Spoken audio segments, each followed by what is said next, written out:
Audio Jungle.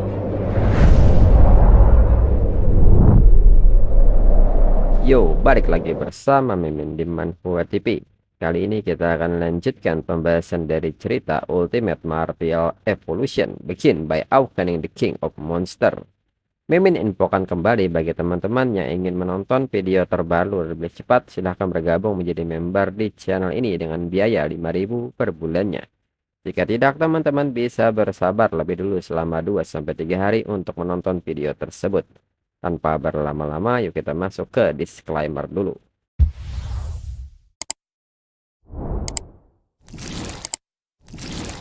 Disclaimer, silahkan abaikan hal ini jika kalian sudah mengerti. Ini peringatan mengenai konten di channel ini. Video ini berisi alur cerita komik yang mempermudah bagi teman-teman untuk mengetahui isi ceritanya dan memahami alur ceritanya. Jika ada kesamaan tokoh, tempat, maupun isu yang sedang hangat, itu benar-benar tidak disengaja.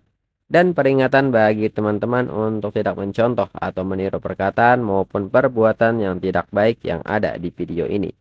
Karena cerita ini hanyalah fiktif belaka. Jika mengerti, yuk kita masuk ke ceritanya. Sepertinya dua orang itu mencuri benda ini dari Laserbird. Lalu saat melarikan diri, mereka dikejar dari berbagai arah.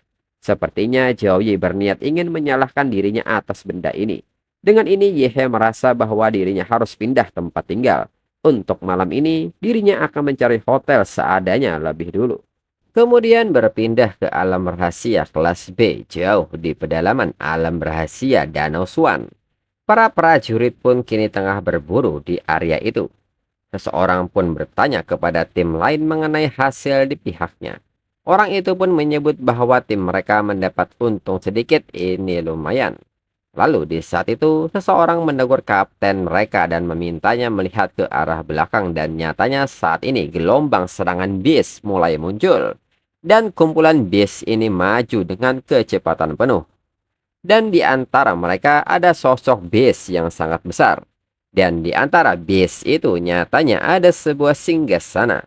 Dan di singgasana itu telah duduk sesosok bis.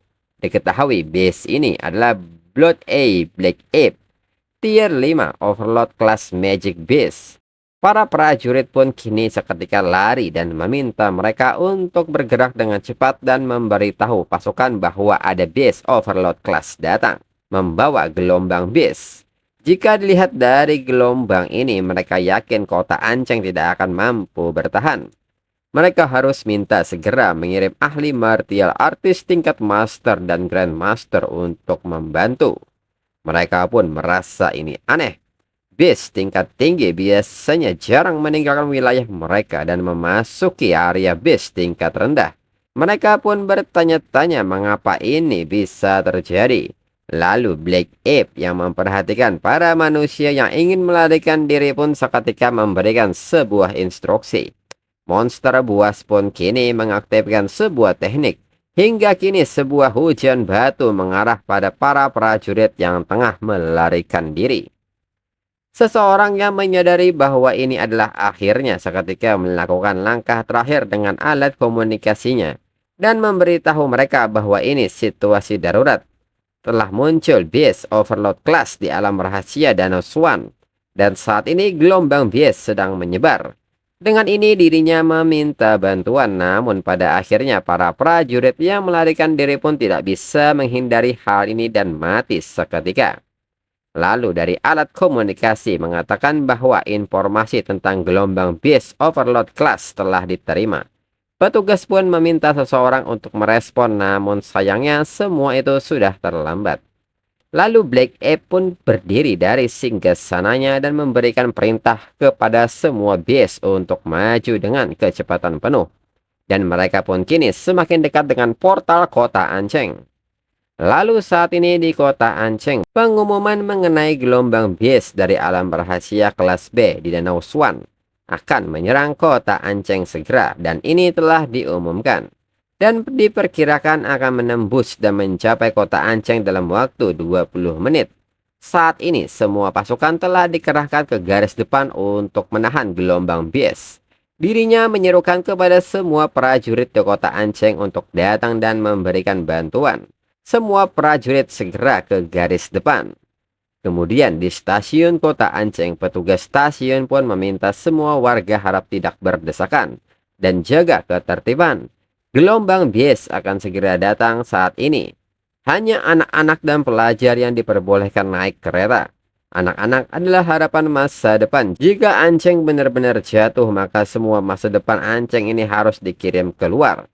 Kemudian di kantor wali kota, Huang Qing pun mengatakan bahwa dirinya menyuruh sekretaris meminta bantuan ke kota-kota lain. Kota mana saja yang bersedia mengirim pasukan ke sini. Sekretaris pun menyebut bahwa kali ini bukan hanya Anceng yang diserang oleh serangan besar gelombang bies. Banyak wilayah di seluruh negeri juga mengeluarkan peringatan gelombang bies. Mereka bahkan tidak bisa mengurus diri sendiri sekarang. Kota-kota yang belum mengalami gelombang bies pun menyatakan bahwa mereka harus membangun benteng pertahanan untuk berjaga-jaga terhadap bencana yang mungkin terjadi. Mendengar hal ini, Huang Qing bertanya mengenai pihak Huadu, apakah ada master atau prajurit tingkat atas yang bisa dikirim sebagai bantuan. Satu orang pun sudah cukup. Sekretaris mengatakan bahwa kota tetangga Huadu, kota Guansan, telah muncul alam rahasia kelas S. Semua prajurit dari ibu kota harus pergi ke sana untuk menahan perluasan alam rahasia tersebut. Mendengar hal ini, Huang Qing merasa bahwa mereka sudah tidak punya waktu untuk mengungsi lagi. Pertempuran mempertahankan Anceng telah dimulai dan mereka hanya bisa mengandalkan diri sendiri. Kemudian di tempat lain, di tempat latihan, saat ini Yi He dan Zhu Jiao sedang berlatih tanding. Saat mereka saling beradu pukulan satu sama lain, Ye He pun menyebut Zhu Jiao sangat lumayan bisa menahan satu pukulannya. Zhu Jiao pun bertanya kapan Ye He belajar martial teknik Suan Huang. Ye He pun menyebut bahwa dirinya telah mempelajarinya selama sebulan. Tapi sedangkan Zhu Jiao mengapa dirinya merasa setelah sebulan tidak bertemu. Zhu Jiao menjadi agak mundur sejauh ini. Zhu Jiao pun menyebut bahwa bukan dirinya yang mundur terlalu jauh, tapi Yi He yang jadi terlalu kuat, kayak orang gila. Lalu di saat itu Yi He dan Zhu Jiao pun menyadari sesuatu. Zhu Jiao pun mengatakan bahwa telah terjadi insiden di kota Anceng. Ini adalah peringatan invasi gelombang bies. Lalu saat Zhu Jiao mengaktifkan ponselnya, sebuah pemberitahuan masuk di mana semua mahasiswa kota Anceng memiliki hak prioritas untuk evakuasi. Mereka dipersilahkan menuju bandara kota Anceng dan naik pesawat atau pergi ke stasiun kereta cepat kota Anceng untuk segera dievakuasi. Lalu Yi He pun bertanya apakah Zhu Jiao berniat untuk pergi ke jalur evakuasi. Melihat ekspresi Yi He, Zhu Jiao pun bertanya apakah Yi He ingin tetap tinggal. Menurutnya, dengan bakat Yi He akan lebih baik jika Yi He pergi evakuasi. Yi He pun dengan muka semangatnya menyebut Zhu Jiao terlalu banyak bicara.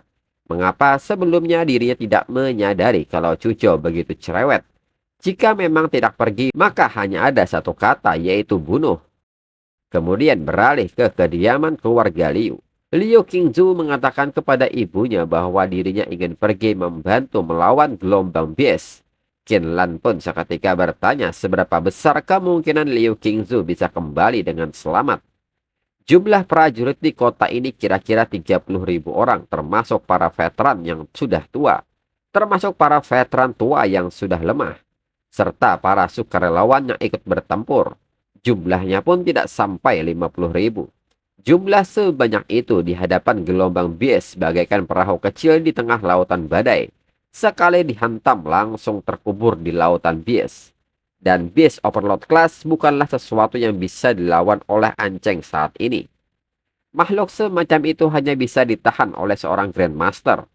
Nyawa Liu Qingzu bukan milik Liu Qingzu sendiri, tapi milik seluruh keluarga Liu.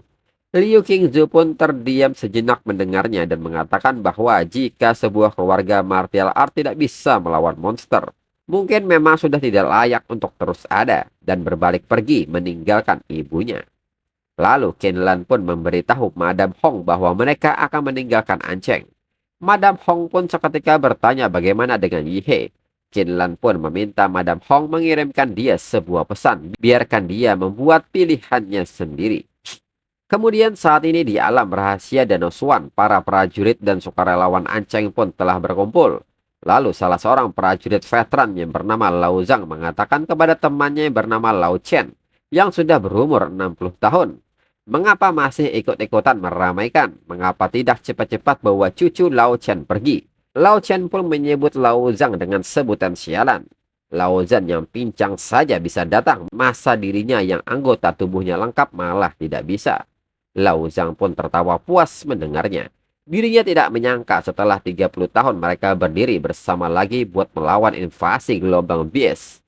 Lao Chen pun membenarkan hal itu sudah 30 tahun. Kaki Lao Zhang itu hilang gara-gara invasi gelombang bias waktu itu. Lao Chen pun mengatakan kalau mereka berhasil menahan invasi gelombang bias kali ini. Apakah Lao Zhang masih mau pensiun di tempat anaknya? Anak Lao Zhang tinggal di Zindu, tempat semewah itu. Lao Zhang orang kampung ke sana bukannya malah jadi bahan tertawaan. Lao Zhang pun menyebut bahwa dirinya tidak akan pergi.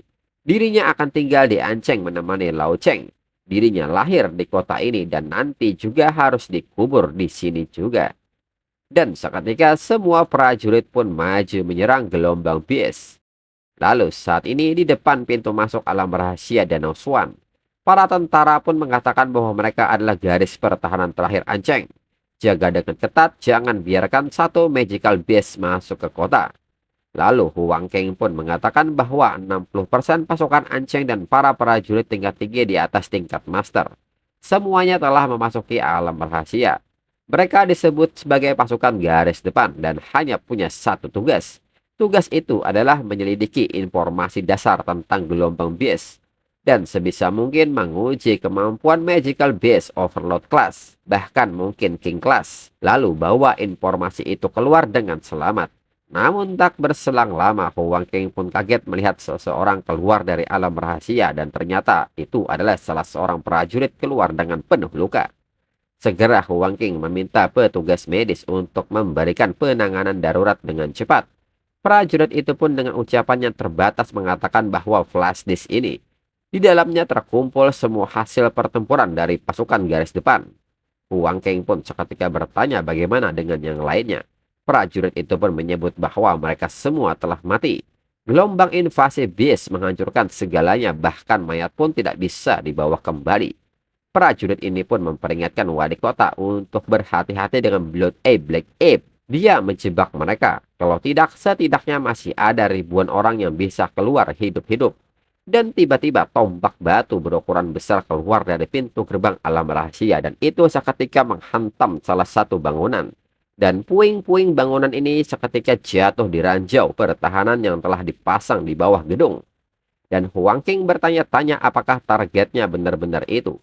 Dan seketika ledakan besar pun terjadi. Dengan ini, Huang King yakin tujuan serangan barusan adalah meledakkan ranjau untuk menghancurkan benteng pertahanan yang sedang dibangun. Huang King pun tidak terima ini dan meminta Kompi Tank untuk tidak ragu dan lepaskan tembakan ke arah alam rahasia. Hingga tembakan tank pun dilepaskan. Huang King pun menyebut alih-alih mengirimkan monster yang tersisa, mereka menggunakan serangan jarak jauh untuk menghabiskan kekuatan mereka, para manusia. Huang King pun bertanya-tanya bagaimana monster bisa tahu cara menggunakan taktik militer seperti manusia. Huang King pun sangat kesal dengan situasi ini dan menyebut mereka sebagai beast terkutuk. Lalu kini lagi-lagi tombak batu pun semakin banyak keluar dari alam rahasia. Dan kali ini batu runcingnya meningkat drastis. Dan batu runcing ini menghujani pasukan tank yang ada di depan gerbang alam rahasia. Lalu di saat itu tiba-tiba sosok Bies pun muncul dari arah belakang pasukan tentara. Mereka pun meminta pasukan untuk berhati-hati karena ada serangan musuh. Namun dengan cepat pasukan monster menyerang dan mulai menghancurkan formasi pertahanan tentara. Huang King pun menyebut bahwa batu runcing itu ternyata dijadikan meriam pelontar Magical Bies. Mereka menggunakan batu runcing itu untuk terbang keluar dari alam rahasia. Lalu langsung dijatuhkan di belakang garis pertahanan untuk menghancurkannya. Huang King pun meminta pasukan untuk tidak membiarkan batu-batu runcing itu jatuh. Dan hentikan mereka sekarang juga. Lalu di alam rahasia, pasukan Bies pun sudah berkumpul di depan pintu masuk alam rahasia menuju kota Ancheng. Black Ape pun menyebut bahwa ini sudah hampir waktunya. Umat manusia tidak akan lagi mampu untuk melawan. Dan segera Black Ape meminta pasukan untuk meratakan tanah untuk dirinya.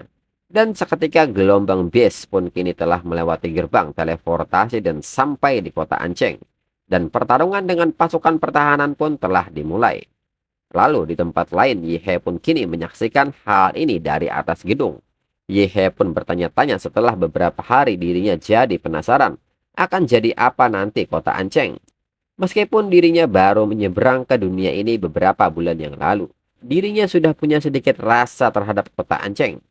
Dirinya tidak akan membiarkan para bies ini menghancurkan hari-hari damai yang susah payah dirinya dapatkan.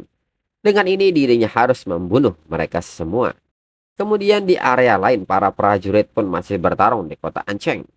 Seseorang pun menyebut rekannya yang bernama Luo sangat luar biasa. Dia sudah membunuh 5 magical beast. Lalu Cai Shaoling mengatakan dengan hanya membunuh beberapa magical beast tingkat rendah saja sudah sombong. Cai Shaoling pun bertanya apakah kemampuan Luoyan cuma segini. Gelar terkuat di SMA nomor 3 Ancheng itu terlalu dilebih-lebihkan. Luoyan pun seketika kesal mendengarnya. Lalu Luoyan pun bertanya kepada Chu Zhao mengenai magic core yang ada di tangannya. Apakah Chu Zhao membunuh sendiri seekor monster tingkat 3 itu? Chu Zhao pun mengatakan bahwa dirinya tidak menyangka bisa bertemu mereka di sini. Chu Zhao pun bertanya apakah mereka tidak memilih untuk mundur. Orang tua mereka semua adalah prajurit. Mereka sedang bertempur melawan gelombang bies di sini. Sebagai anak-anak mereka, mengapa mereka harus lari sendiri? Lalu di saat itu Luoyan pun kaget dan meminta mereka untuk menghindar. Dan seketika sebuah tank datang ke tengah-tengah mereka. Dan untuk episode selanjutnya tunggu minggu depan lagi. Sekian dan terima kasih.